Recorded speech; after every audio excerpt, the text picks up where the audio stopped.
Awesome. And when it comes to like looking at the resumes, is there something that catches your eye in like the first minute you look at it? There are, so resumes come in so many different shapes and sizes. I want a clean document. I don't like, personal preference, I guess, a lot of borders or flowers, or don't make your resume too busy. You know, it should be well written. It should be concise. You should stick to relevant information.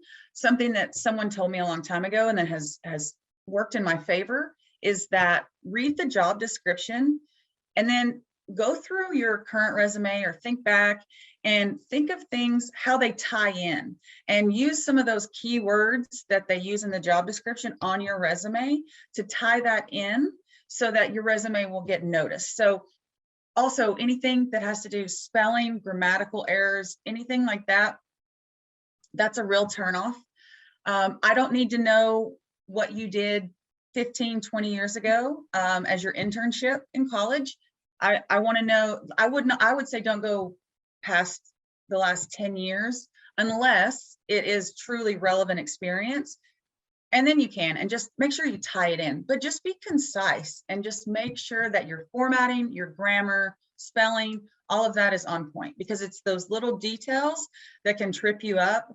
And if you cannot manage that in a resume, then we have serious doubts about what you may be able to manage in a workload. Absolutely. And you mentioned something that personal preference. And I think a lot of the times in an interview process, people forget that also the manager is a person that is there, Right. kind of trying to see if this is a fit and know the other person to begin with.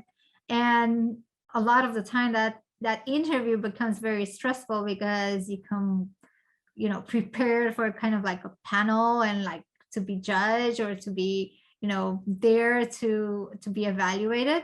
Mhm. And absolutely you have some selling skills to do, but what do you think is the manager's role in creating an environment that's not stressful for the candidate? Right. I think the manager's role is to welcome the person and try and put them at ease.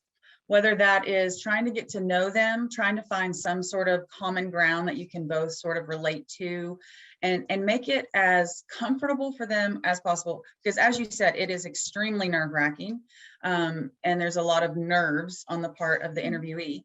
So as an interviewer, I want you to feel like we're having a conversation. And by putting you at ease, that's going to allow me to get to know more about you and your personality. Because when we're interviewing, not only am I looking to see if you're going to be a good fit for my role, but hopefully you're looking to see if you are going to be a good fit with the culture of our company, the personalities and things of that nature.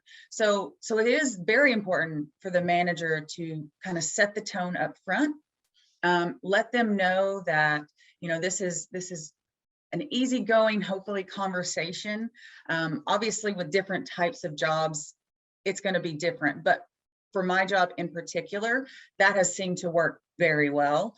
And it just hopefully puts them, a little bit more comfortable in the situation, and they're better able to express themselves and talk about their skill set and what they're going to bring to the table. Similar to how we're discussing right now. Yes. Kind of trying to see what is there, what we have in common, what is something interesting. And I think everybody brings a lot to the table. Mm-hmm. And I would agree.